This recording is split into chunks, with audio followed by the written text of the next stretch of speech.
Hey guys, welcome back. So in the last video, we were talking about quicksort algorithm.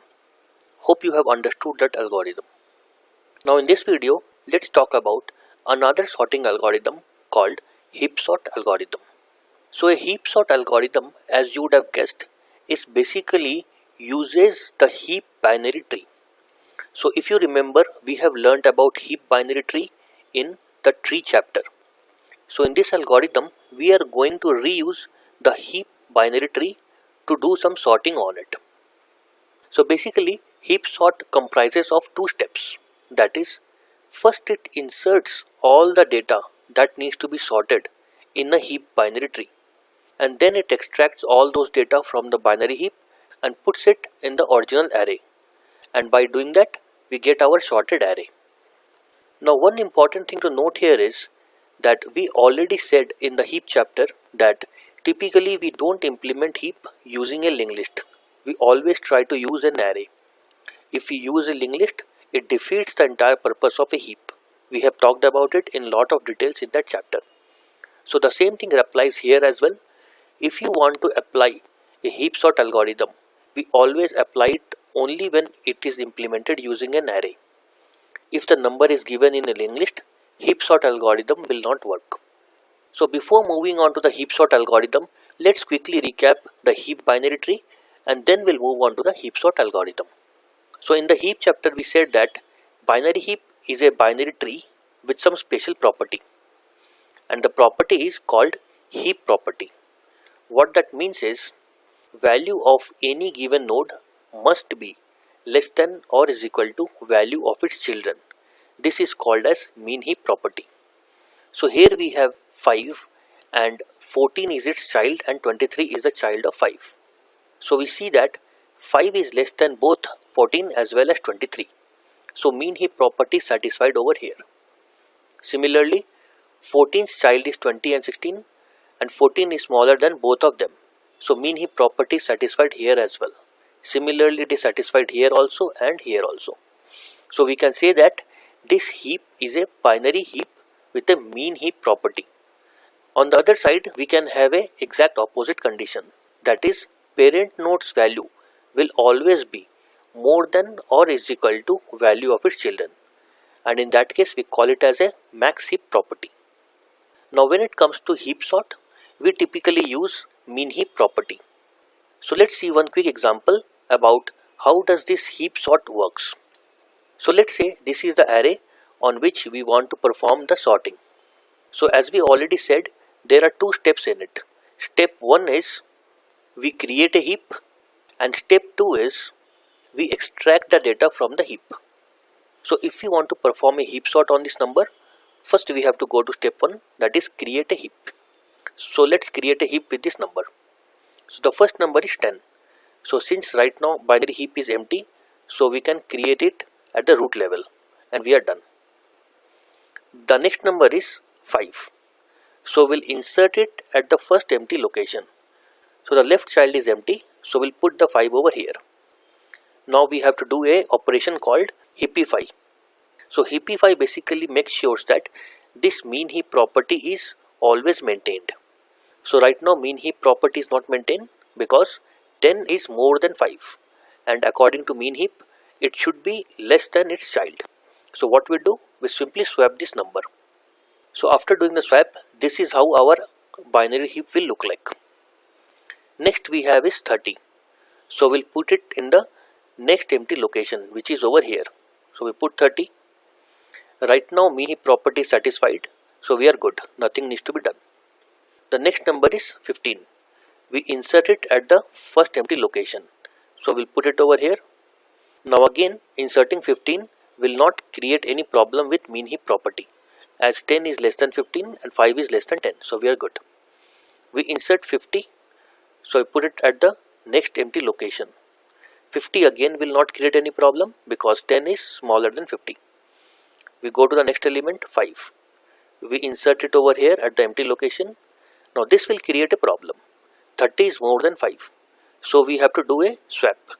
Now after swapping, this is how it will look like. 5 and 5 are equal, so we are good, no problem. We go to the next element 25. we insert it at the empty location. We put it as over here.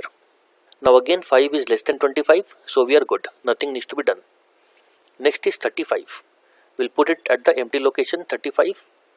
15 is less than 35. We are good. No problem. Next is 1. So we put it over here. Now 1 is less than 15. So we have a problem. So we have to do a swap. So 1 goes up, 15 comes down. Now you see here also we have a problem. 1 is smaller than 10. So we have to again do a swap here. So 10 will come down and 1 will go up. Now if you see, we have again a problem here. 5 is more than 1. So 1 needs to go up, 5 needs to come down. So 5 comes down and 1 goes up. So now this heap is a mean heap and all of the nodes are following the mean heap property. So we are done with step 1. Now step 2 was we extract the data from heap. So let's say this is the array where we want to put our data. So for extracting data from a heap, we already know that the only thing that can be extracted from a heap is the root of the tree, which is 1 in this case. So we'll extract 1, put it over here. Then what we do is, we learned in the heap that the last element will come over here and then we'll do a heapify again. So 15 comes over here and this 15 gets deleted. Now we have to do a heapify on 15 because this node does not follow the mean heap property. So we'll say 5 will go up, 15 will come down. Now here we see that 5 is again more than 10. So we have to again do a swap over here. So after doing the swap, 10 goes up, 15 comes down. 15 is less than 35. So we are good. Now what we'll do? Again we extract from this heap. So 5 is the top. It will be extracted. We will put it over here. So again 35 is the last element which goes up and this 35 gets deleted. We have to again do a heapify. 35 is more than 5, so it has to come down. 35 comes over here and 5 goes up. Now we again have a problem here. 35 is bigger than 25, so this needs to be swapped. So after doing this swap, this heap is again good. Now again we'll extract the root node, which is 5. So we put it over here. The last element is 35. It goes up and this 35 gets deleted. So again we do a heapify. 35 is more than 10, so there needs to be swapped. So 35 comes down. Now again 35 is more than 15, so again there needs to be swapped. So after doing this swap, this heap is again all good. So again we'll take out the head of this heap, which is 10. So we put it over here. Last element is 30. It goes up and this 30 gets deleted. So it is gone. Now again we do a heapify. 30 is more than 15, so there needs to be swapped. So 30 comes down, 15 goes up. 13 is less than both of them, so we are all good. Now we again take out the head of this heap, which is 15. We put it over here. Last element is 50. It goes up. So 50 has gone up, hence we will delete it from here. Now 50 is more than 25, so they again needs to be swapped. So 25 goes up and 50 comes down. Now we again take out the head of this heap, which is 25. So we put it over here. Now the last element is 35, so it needs to go up. Now since 35 has moved up, we will delete it from here. So this is how the heap will look like. Now since 35 is more than 30, we have to do a swap again over here. So 30 goes up and 35 comes down. So now this heap is all good. Again we do the same thing. We take out the head, which is 30. We put it over here. We'll take the last element 50, put it at the head's position. So 50 goes up and hence we have to delete this 50. So right now again we see that this violates the mean heap property. 50 needs to come down and 35 will go up. So now this heap is all good. Again we'll do the same thing. We'll take out the root, that is 35. We put it over here. Last element is 50, which will go up. Now since 50 has already gone up, we will delete this 50 from here. And now there is only one node in this heap. So we'll take out that as well. So we'll put 50 over here. And this will be gone. So now the heap is all empty. So we are all done.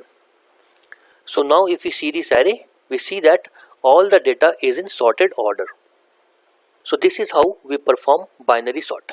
So I hope you have understood the entire concept of binary sort algorithm. Now let's see what is the time and space complexity of this algorithm. Now before moving to the time complexity, here is the formal algorithm for the sorting technique. That is, we'll iterate through all the items in the array, insert it in the heap, and then again we iterate through the entire heap and extract the items one by one. That's all that we need to do to perform a heap sort. Now if we see the time complexity of this algorithm, inserting data in a heap, we already know it takes log n time. And since we are inserting n number of data, so we have to multiply both of them. We get n log n time to insert n data in a heap. Again, to extract one data from a heap, we take log n time. And since we are extracting n number of data, we are going to take n log n time. If we add both of them, we get time complexity n log n. Now how did we get this log n over here? If you want to know in detail, please refer to heap chapter. Now coming to the space complexity, it will take constant space. Why? Because if we are smart enough, we can use the given array itself to create a heap in it, and then we can extract the data and put it back in the same array. So if we can do that, it will take constant space. However, the implementation of the heap sort that we have shown in the resource section, that requires order n space. We have explicitly done that to make sure that the code is comparatively easy to understand. But in case if you want to do it in order 1 space, it is very simple. Just apply a little brain over there and it should work out for you. Fine, so that is all about heap sort algorithm. Now let's quickly see when should we use it and when we should not use it. So in case if we have a limited space, in those kind of a cases, we can definitely use heap sort because it does not require any extra space. Also, we have seen that it takes order n log n time. It is better than the other sorts like bubble sort, insertion sort, and so on. One thing if you have noticed that this sort is not a stable sort. So it is possible that two numbers which are same can change their order compared to their original order. So it is not a stable sort. So in case if you want our sort to be stable, then heap sort is not the one that needs to be preferred. Fine. So with that we come to the end of heap sort topic.